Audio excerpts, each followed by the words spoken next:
chamar aqui, então, o nosso companheiro Jorge Abraão de Castro, que fez um documento.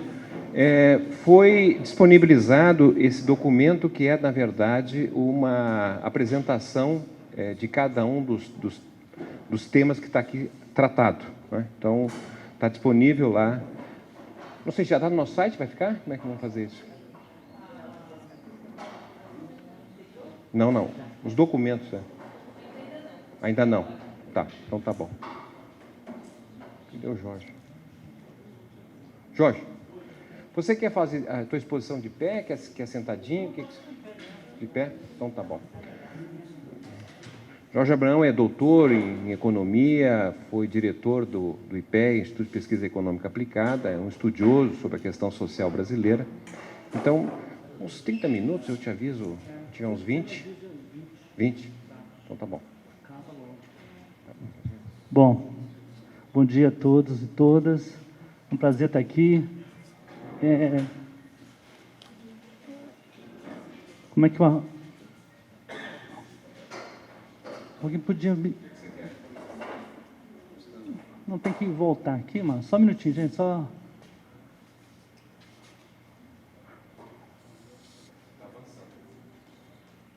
Estou avançando? Como é que eu volto? Não. Bom, problemas técnicos, mas esse painel é maravilhoso, então está todo mundo vendo direitinho aqui. Eu coloquei um texto no início aí de 15 páginas, e na realidade eu vou expor esse texto para vocês com algumas agregações que eu fiz, que no tempo o Márcio me pediu o texto muito em cima, e aí eu coloquei mais algumas coisas, tá? Então, bom, conseguiu colocar o começo? O tema que o Márcio me pediu para falar, né, é esse aqui, Panorama sobre o estado de bem-estar social no início do século XXI, né, numa perspectiva da situação mundo, ou seja, o que está acontecendo no mundo hoje. Mas essa coisa de falar hoje de uma situação tão complexa como é o estado de bem-estar social, me exigiu fazer um certo retorno para recuperar um pouco da história do bem-estar social no mundo, como ele evoluiu e como nós chegamos hoje, que tem momentos de ruptura, tem momentos bastante interessantes que vale a pena a gente chamar a atenção. Então, primeira coisa que eu achei importante foi olhar a literatura. E o estado de bem-estar social é um elemento que tem uma literatura vastíssima. Quase todas as áreas sociais passaram por essa discussão, desde a tradição durkheimiana, a tradição weberiana, a tradição marxista, todos passaram e discutiram o estado de bem-estar social. E sempre numa perspectiva que eu acho que é importante verificar o seguinte: alguns vão achar que são problemas da modernização, resposta à modernização, à industrialização, à urbanização. Isso é uma coisa recorrente na maioria dos textos. Na tradição marxista, vai muito mais para o lado importante aqui da ideia da pacificação, da discussão entre acumulação e legitimação, e o que significa. Então, tem dois lados possíveis para analisar o bem-estar social, e isso vai ficar um pouco patente na minha exposição. Vocês vão observar que, dependendo como você lê, né, você vai ver uma coisa muito mais do tipo, olha, o bem-estar social e esse Estado que está aí está administrando essas contradições do próprio sistema capitalista. Em outros autores vai estar dizendo o seguinte: não, isso está administrando contradições específicas da industrialização, etc., etc., não entrando nas contradições entre capital e trabalho, etc., etc. Então, a literatura ela é vasta, né? E, logicamente, eu fiz algumas opções, vocês vão ver as minhas opções aqui, porque não dava para falar sobre todos os autores ao mesmo tempo, tá? Só queria dizer que, então, tem um conjunto muito grande de autores, né, que perpassaram essa discussão. Como é que ele se manifesta? Eu acho que é outra questão. Olhando todos esses autores, como é que o estado de bem-estar social se manifesta? Então, eu estou entrando pelas definições antes de ler a história, só para adiantar algumas coisas. Depois, na história, isso vai ficar mais claro. Primeiro, ele se manifesta como sendo... Ele se manifesta... Tem um negócio aqui que joga uma luzinha, não tem? É o do meio, Zé? Qual?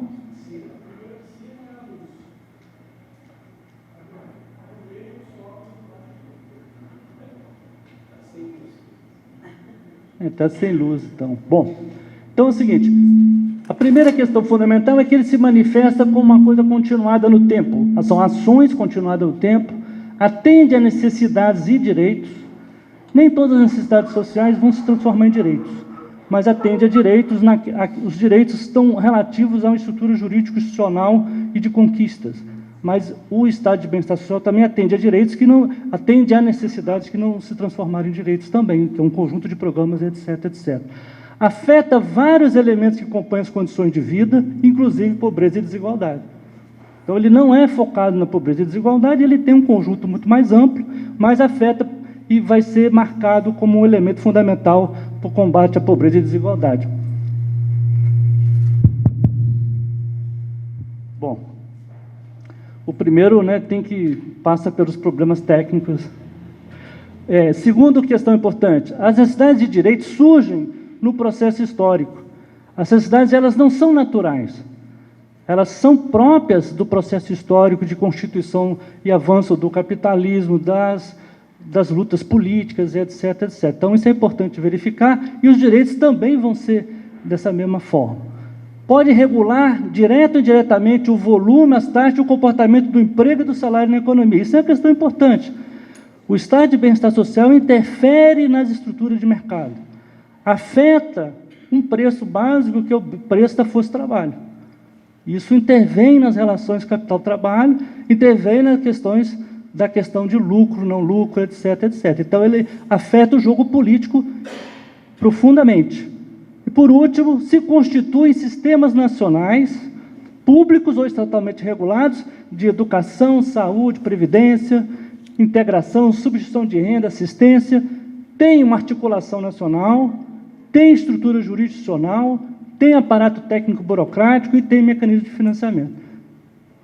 Então, na realidade, não dá para falar um estado de bem-estar social sem considerar esse conjunto grande de elementos como sistemas nacionais, articulação nacional, estruturas jurídico-institucionais, aparato técnico-burocrático, burocracia especializada e, principalmente, fontes de financiamento específicos.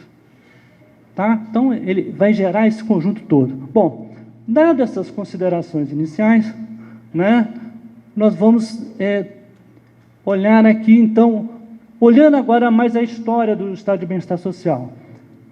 E aí, olhando desde o seu princípio, alguns vão marcar essa discussão de bem-estar social a partir lá do Bismarck, em 1800 e poucos, entendeu? Com a necessidade de unificação da Alemanha. Outros não vão dizer que não é bem isso. Eu estou chamando aqui o seguinte, pré-história do bem-estar social. Um autor que eu gosto, que é o Michel, ele fala, olha, e o Gospian vai dizer o seguinte, o estado de bem-estar social, de fato, ele vem existir no pós-guerra. O que existia antes era uma estrutura de bem-estar, mas não com a qualidade, o tamanho, né? E vão dizer isso por quê? Se vocês olharem aqui, ó, este é o gasto social desses estados como Dinamarca, Austrália, Suécia, Países Baixos, França. O gasto social, até 30, não excedia 3% do PIB. Certo? Então, você pode dizer o seguinte, a ação do Estado relativo ao bem-estar social era muito pequena. Na realidade, quem cuidava em grande parte dessas estruturas de bem-estar era as igrejas, a comunidade, e a ação do Estado era muito pequena. Por isso a gente chama esse período de pré-história do bem-estar social. Certo? Acho que isso é importante, ou seja, para demarcar. E, em geral, todos os autores vão usar o gasto social como elemento demarcador do tamanho da... logicamente que o Estado aí também era pequeno. O Estado como um conjunto, não só o gasto social. Bom, andando um pouco mais para frente, para o período, veja bem, eu ainda não cheguei no meu objeto. Eu estou ainda olhando lá para trás, né, para a história. Agora vamos ver os anos dourados. que, na realidade, poderia dizer o período de constituição do Estado de Bem-Estar Social, que seria esse período dos anos 30, de 45 a 75. Na teoria econômica, ou no conjunto chamado de anos dourados. Tá? Primeiro, vocês observem aqui, ó, se de 30 a 40, você subir um pouquinho o gasto social para 5%, 6%, de 45 até mais ou menos 75, o gasto social chega a 25%, e em alguns casos a 30% do PIB. Nós estamos falando 30 anos. Então, você imagina o seguinte, a taxa de crescimento do gasto social nesse período é estupenda, na maioria dos países. Tá? Se você pegar até países, outros países que não estão aqui, a maioria está fazendo esse movimento. É importante vocês verem essa... Ó, e depois vocês vão ver que pós-75 vai haver um processo que você quebra um pouco a curva, mas não cai o crescimento, entendeu? Ele só diminui a velocidade de crescimento. Então, na realidade, é o seguinte, quando há um debate aqui nos 80, quando chega a crise, fala o seguinte, o Estado de Bem-Estar Social acabou.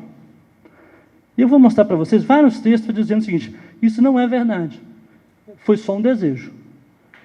Ou seja, as forças liberais desejavam e queriam, né, de toda maneira, no discurso, dizer que o Estado de Bem-Estar Social tinha acabado. Mas o mundo real e os dados vão mostrar que desacelera o crescimento do gasto, mas ele continua na maioria dos países. Logicamente que os países mais liberais vão dar um tombo maior no gasto do que os países mais social-democratas. Então, tem uma diferença de país. Agora, o que surge aqui e por que isso acontece? Há fatores... Eu estou seguindo um pouco aqui um recorte que o Fiore usou num texto dele. Então, eu vou fazer um recorte muito fácil, rápido, para dizer, não surge do nada, não é natural, surgiu por fatores econômicos, geopolíticos, político-ideológicos e sociais.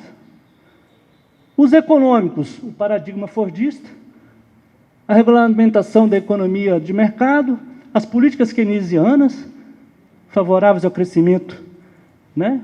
Pleno emprego e controle de estabilidade de preço. Claro, a prevalência desse tipo de preocupação. E o acordo de Bretton Woods, que veio dar uma segurada na economia internacional, dar uma estabilizada na economia internacional. No campo geopolítico, o mundo pós-guerra era um mundo arrasado e bipolar. Do outro lado, né, você tinha a União Soviética, com uma proposta social diferenciada, e do lado de cá, o medo e as tensões europeias. Né? Você imagina uma Europa arrasada, se você deixa tudo arrasado por lá, a possibilidade de haver revoluções, etc., eram grandes. Então, isso foi colocado, e a maioria dos autores admite esse cálculo estratégico. Ou seja, não é porque os caras ficaram bonzinhos,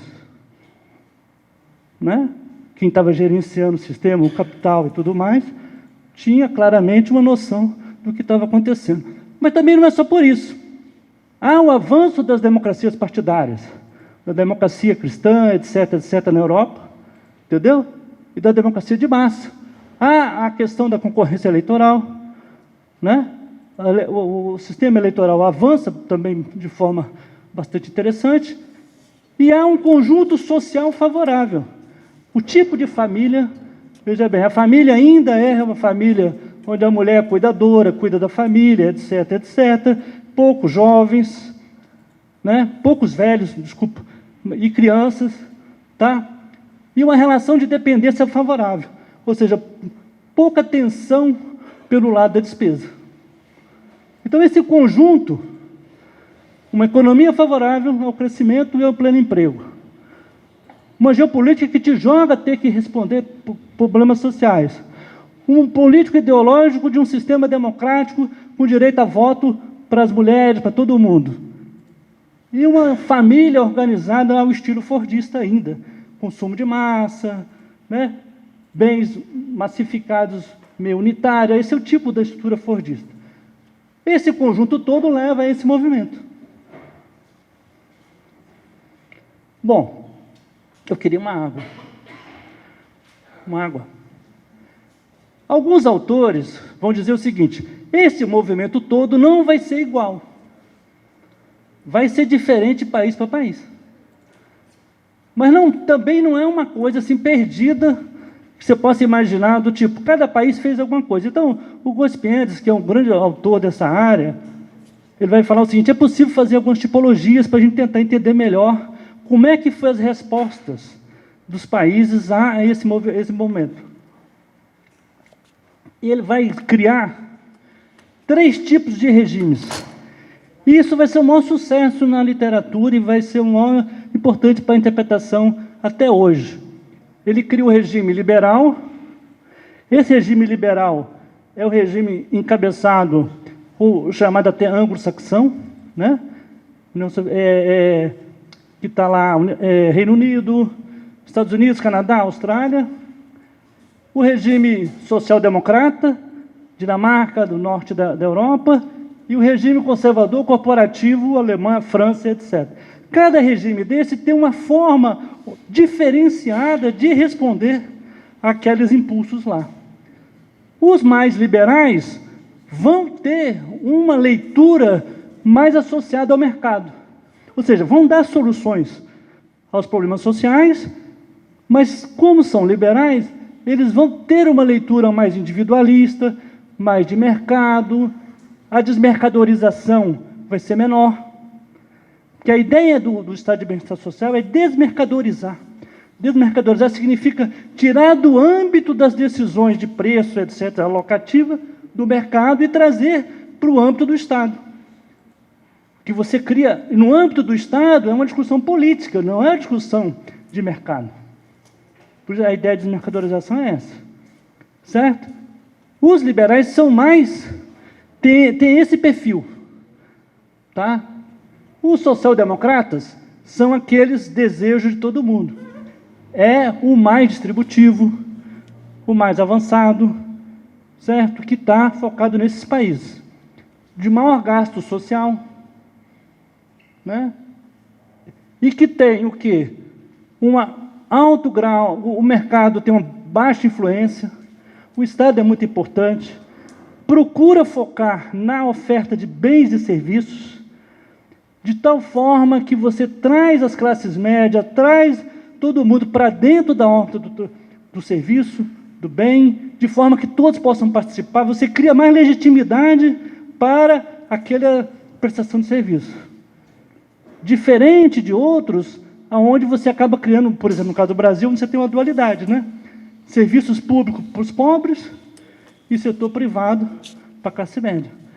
Isso você quebra a possibilidade de haver uma relação recíproca, ou seja, a forma que nós organizamos a prestação de serviços públicos no Brasil é muito ruim.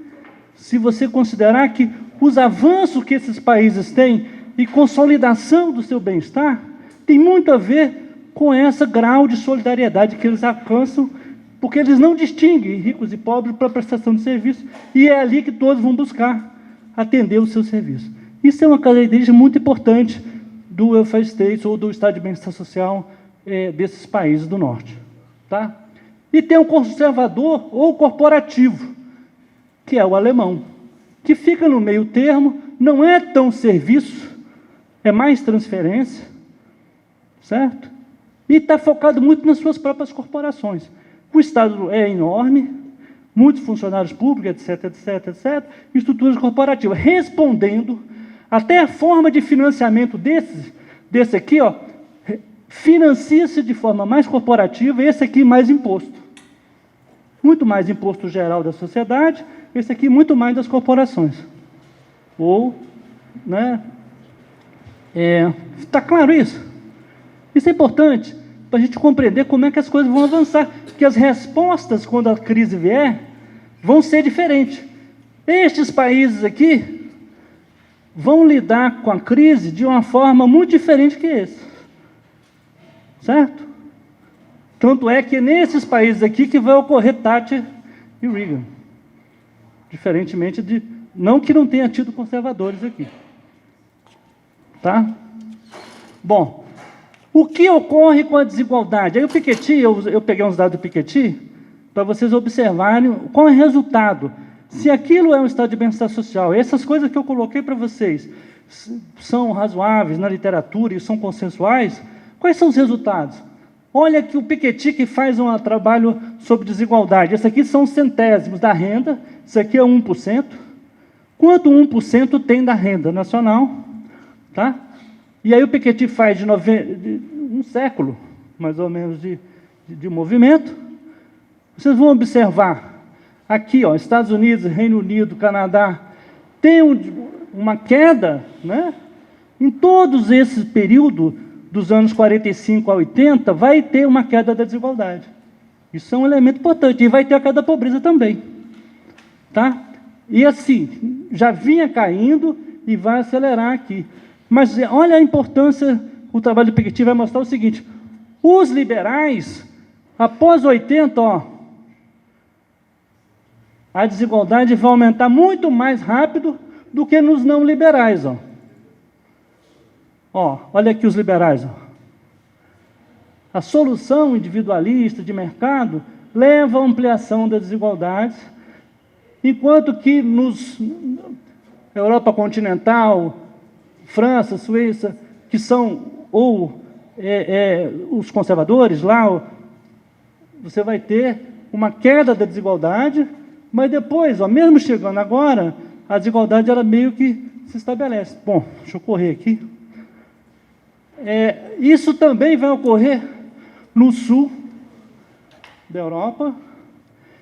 E se vocês olharem aqui para nós, ó, nós estaríamos aqui, o Brasil e etc., cai a desigualdade e nós acompanhamos os liberais. Certo? Bom, o que acontece nos 70 na crise?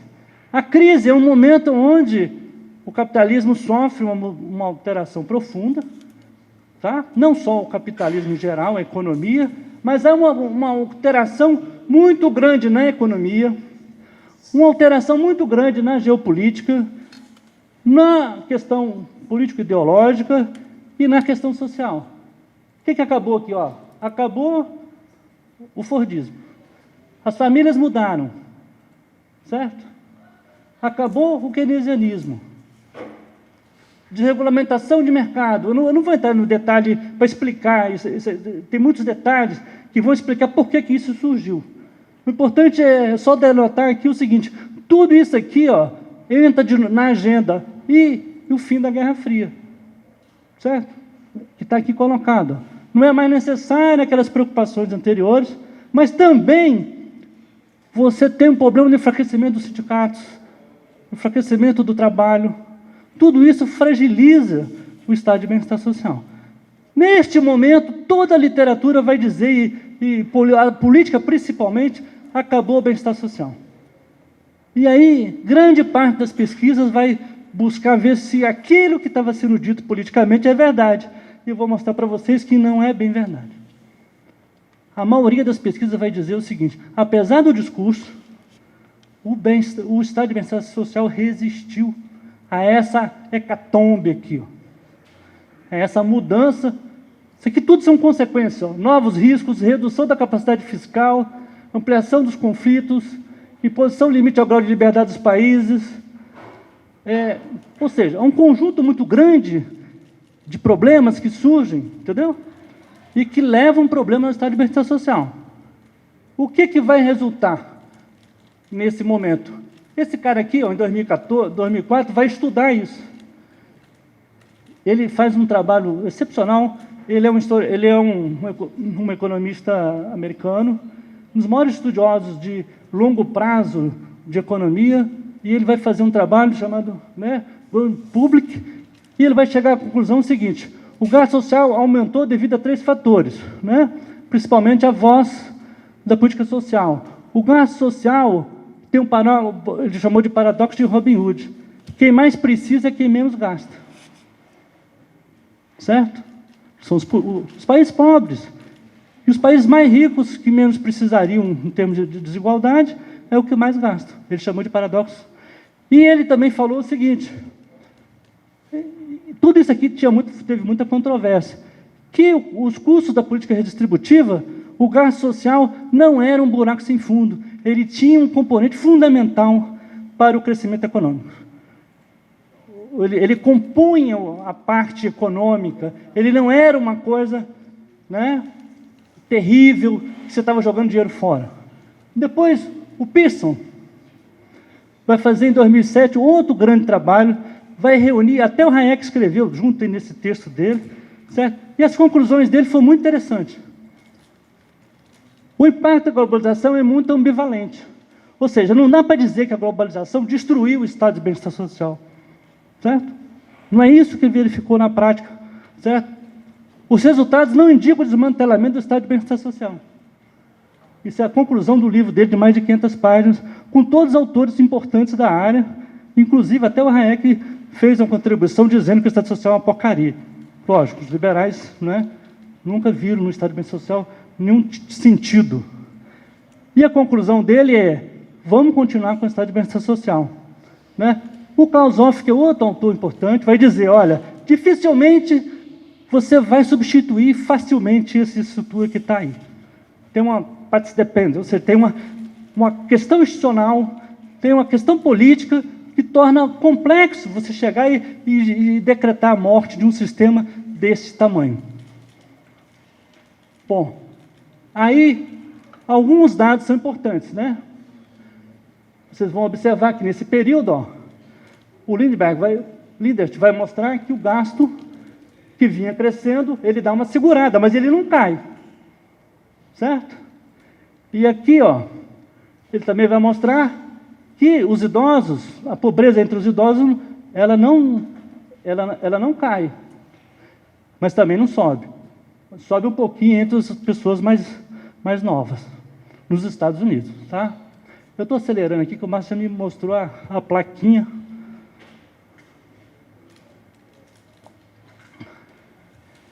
Aí a Célia Katzenegger é uma pesquisadora da UFRJ, ela fez um trabalho recente, em 2018, também testando e vendo o que aconteceu com o estado de bem-estar social.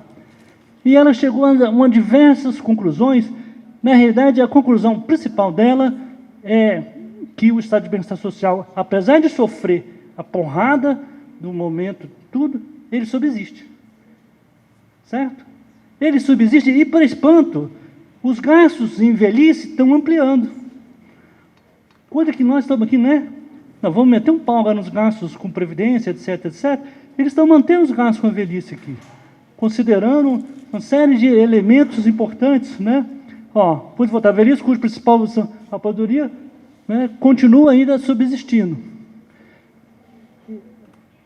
E a conclusão dela: o estado de bem-estar social resiste, mas precisa de reforço se o objetivo for colocar a desigualdade e a pobreza sob controle.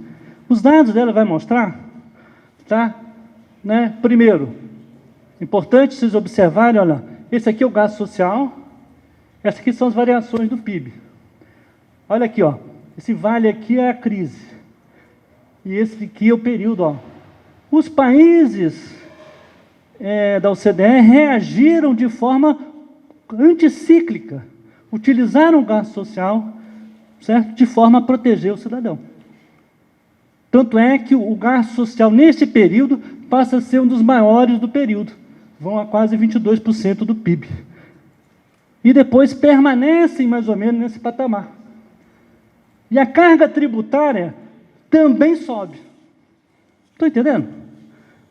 Então, muito do que estão dito para nós é uma coisa, o que eles praticam é outra. Ou seja, o que os países centrais estão praticando é muito diferente, às vezes, do que os países subdesenvolvidos estão praticando, entendeu? Ou estão sendo levados a praticar. Acho que essa é uma importante... Agora, a Célia também vai mostrar o seguinte, o gasto público, ó, nos liberais, todos os tipos que a gente mostrou lá antes, eles se ampliam, mesmo nesse período. Ou seja, eles não têm problema nenhum de ampliar o gasto público, apesar do PIB estar caindo. Ou seja, segura, porque politicamente ficaria insustentável não segurar, né, um conjunto de bem-estar dos programas sociais. Ela vai mostrar que, apesar do gasto público estar mantido, a pobreza, até certo ponto, ela não estourou, mas ela também não caiu. tanto a pobreza quanto a desigualdade. Em alguns casos liberais, a desigualdade ampliou, como eu mostrei anteriormente. A própria OCDE, num comunicado recente, de janeiro de 2019, vai mostrar, esse quadro é muito interessante, porque é 60, 90, 2018. 2018 é um azulzinho. Quem é que deu um pau no gasto? Holanda, né? Os Países Baixos, certo? Nova Zelândia. O resto dos outros países, todos subiram o gasto social, inclusive, né? França, Bélgica, Finlândia, todos estão aqui na faixa dos 30%. Tá? Acho que esse é um outro dado importante, né? Do comunicado. Os dados sugerem que o sistema de proteção leva algum tempo para se transformar, além de tudo, né? Para você ter, esses países aqui estão muito atrasados no sistema de proteção deles, entendeu? Vis-a-vis esses países aqui. Bom, como é que está? Acabou? Estou terminando. Este é o último trabalho, de 2016 também, com série de dados importantes, né? Mostra que o gasto social subiu, entendeu? Que as contribuições sociais, dependendo do tipo, aqui, que eu falei antes, os países da Europa, França, Alemanha, ou seja, os mais conservadores aqui e corporativos usam mais contribuições do que impostos, enquanto os escandinavos são basicamente financiados por impostos. A composição do gasto, para vocês terem uma ideia, o que está ampliando, aqui, as ações focadas, os anglo-saxões aqui, é diferente a reação deles dos continentais. Bom, aqui tem pobreza e desigualdade, acho que isso aqui é importante, Olha a ação do gasto social em relação à desigualdade. Sem gasto social, a desigualdade no anglo-saxão seria 0,5 do Gini. O Gini seria 50%, 50%. Com o gasto social, 32%. No continental, isso. No escandinavo, ou seja, se temos um Gini baixo, uma desigualdade baixa, é a ação da política social. O mesmo pode-se dizer no que diz respeito à pobreza e desigualdade, certo? Sem, tributos, antes de tributos, depois de tributos, certo? Ou seja, para finalizar, né? Acabou. Para finalizar, eu acho que a ideia era mostrar para vocês de forma muito rápida, né? Dar uma noção, esses são os últimos trabalhos que eu consegui capturar para mostrar o seguinte: o estado de bem-estar social, ele é um produto do capitalismo pós-45 de forma mais intensa, ele tem uma estrutura poderosa, ele responde por grande parte do Estado nesses países, do emprego, da renda, ele dirige parte da economia, nos casos ainda social-democrata, está conectado ao capitalismo, a forma de organização do capitalismo é nesses estados, e ele é fundamental para diminuir a desigualdade e a pobreza, sem considerar o restante dos bem-estar, como educação, saúde. Mesmo os liberais, como a Inglaterra, que parte reduziu a prestação de serviços e transferências, não abriu mão do seu sistema de saúde público universal.